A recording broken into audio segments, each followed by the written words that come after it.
So guys, today back in a video on the channel. Today we're here for week 3 of the NEWCASTLE news. Today I'm doing it on Thursday because I'm going away for the Friday. So first of all, I want to say now I'll not have any video out for the Doncaster game, for the pre-season game that's going to be played on Friday night. We'll speak about that later on in the video. There'll be no video for that. I'll get that out of the way now because I'm going away for the weekend. So that's that. In today's video we'll reflect on the York City result, look at transfer news, the takeover news, and just some more information that the club have given. Make sure to leave a like, boys, subscribe to the channel if you haven't already, and let's get into the video now. And as well, boys, the new kit, if you've seen the new profile picture on YouTube and on the Insta and stuff, got some good photos of the kit yesterday, so brilliant to see. New kit, apart from the 4, if we can lean in a little bit, get rid of the 4 and we're laughing. Anyways, boys, let's get into the video now. So starting off, I think I'm gonna have to do this and get it out of the way. I'm not that interested in it, but it's the takeover news. Newcastle United put a statement out, I can't remember what night, it might be Monday night or Tuesday night, basically saying the takeover has been delayed until 2022. I didn't read into it, I'm gonna be honest with you lads, I'm not interested in it, right? All I want now is the best for this football club. This takeover was never going to happen in the summer, right? So now we've got to back Steve Bruce, and that sounds fucking shit me say that. We need to back him, give him some money, give him some transfers, get some players in on loan, and actually try and have a good season, because we've removed players from our squad and it's become worse than what we were last season. Willock's gone, we don't know if he's coming back. Lejeune, he's gone back. Players are just going and people are getting older, and it's going to be harder next season if we don't sign any players. And obviously this takeover has been a massive effect, and the Premier League are a disgrace, they really are.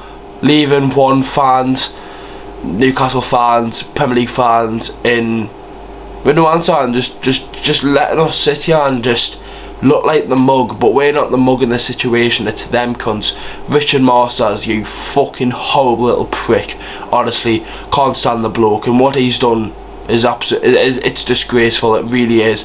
Letting Man City have a takeover, letting Sheffield United have a takeover, letting many other teams have takeovers in the years, Everton and stuff, but not Newcastle, no. Just not Newcastle, nah, fuck that.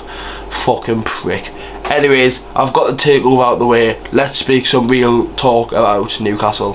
So we'll get the news out of the way about the kit situation. I've got the kit on now, and then I think it was Saturday, it got announced Joe Linton and Callum Wilson have changed numbers. To anyone that bought a shirt with Wilson 13 or Joe Linton 9, I feel for easy. I mean, you can get it changed, but it's just a bit of an effort. I've got one on the back of my shirt. Have a guess in the comments. I will reveal it if someone guesses it.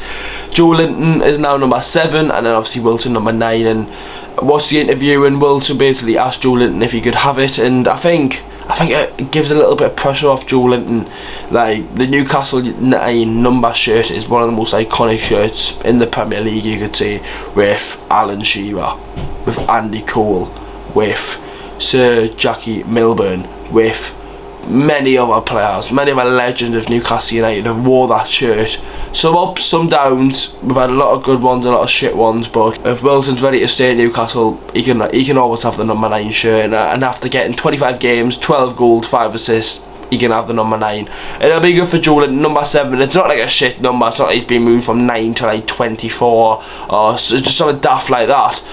Number 7's a good number, and then that obviously means Andy Carroll's left the club, and the club haven't even put a statement out. Not even saying we wish Andy Carroll the best of luck at his next club. None of that. And I think that's a bit sly, to be honest, because he might have only scored 1 goal at his time, but there's been games where he's changed it. There was a time in the 1920 season where he had more assists than Kevin De Bruyne. That tells you something, doesn't it?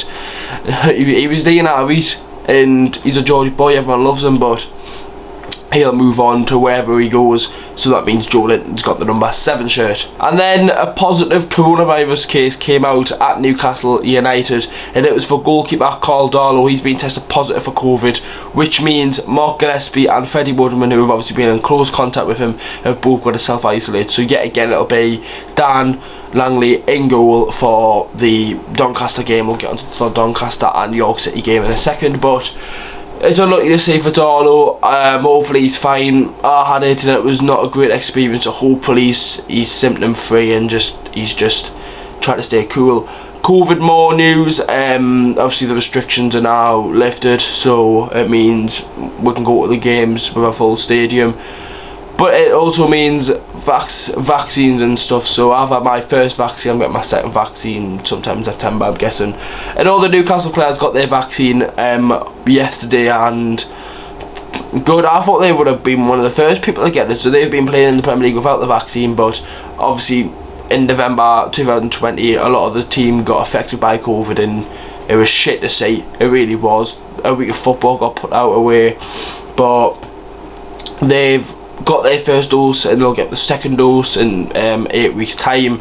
And I just try to stay safe, and I'm not all for the vaccine. I've got it and I'm getting it, but I'm not like one of them people who's going, oh, it's fake. I've got me reasons to get it and reasons not to get it, and I understand both reasons. So there we go. COVID stuff done. We can't be speaking about that. Let's speak about the Doncaster and York game. So on Sunday it was embarrassing. We got beat to York City, and I don't know how, and I don't really want to be speaking about it. If you want to go and watch it, my video, my rant on it, make sure. I wasn't really a rant, it's a pre-season game, but it's still embarrassing. We've got Doncaster. It's great to see 3,300 Newcastle United fans will be there. First away game since Southampton away where Maxi scored. That was like the 7th of March. Ridiculous, so long ago. And fans are finally back. Obviously I'm away at the weekend, so if you want to see how my weekend's going, follow me Snapchat and Instagram, link in the description. But we've got Doncaster on Friday night, and I'm not going to be watching it. I'm going to be honest, I'm not going to be watching it, and I'll probably do another NEWCASTLE news video maybe Monday or Sunday, and if there's a lot of information to speak about, and we'll obviously reflect on the game then. But obviously Doncaster are in League 1, same league as Sunderland, so if we can't beat York City, we've got to win this game, we really do. And fair enough, we didn't have the goalkeepers and stuff, but we shouldn't be playing a 5-back. We shouldn't. We shouldn't be playing a 5-back against York City. Just start a 4-back, easy.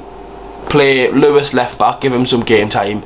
Go with 2 centre mids, Hayden and Longstaff, and then just go with 4 attackers. Just go with 4 attackers. And it might be Dwight Gale, Callum Wilson, Maxi and Fraser, but we need to be getting into the system of what we're going to be using next season. And fair enough, if we're going for the 5-at-the-back formation next season, fair enough, right? But with Newcastle, we change formations too much. We need to stick to a system and stay with it, because if we don't, it confuses players. Going from wing backs to left backs it's so different, and kids might not understand, right? A wing back to a left back is completely 2 different things, and having that extra man up front playing a 4-back can really help. And I think we just need to win some games in pre-season. We need to win some games. Last pre-season we had an awful pre-season. We got beat to Middlesbrough 5-1, we got beat to Stoke and stuff, but went into the West Ham game and beat them, so we'll have to wait and just see what happens. But Doncaster, big game. Let's just hope we can get a win. And then after that, I think we've got Rotherham on Tuesday night. They're in League 1 as well. A lot of our pre-season games are like from the teams down below, but then we've got Norwich the week before at home, so hopefully that'll be a good game. But that is the information and the news for this week, boys. Obviously we've got the new kit on. Guess who's on the back in the comments, and we've got not much more to say apart from hope everyone has a good weekend. I'll not uploading, I don't know until when. Maybe I'll try and get a video out Sunday or whatever, because I've got a feeling as well for the Doncaster game they're going to release the new away kit. I think they're going to release it Friday morning, so you have to wait and see. I don't know if I'll be able to make a video because I'm going away like dead early tomorrow, so we'll have to wait and see. Anyways, boys, I'll see you all for the next video on the channel. I'll speak to you soon, boys, and hopefully the Mags can get a win against Doncaster in pre-season, and hopefully everyone has a good one. See you in the next one, lads. Have a good one.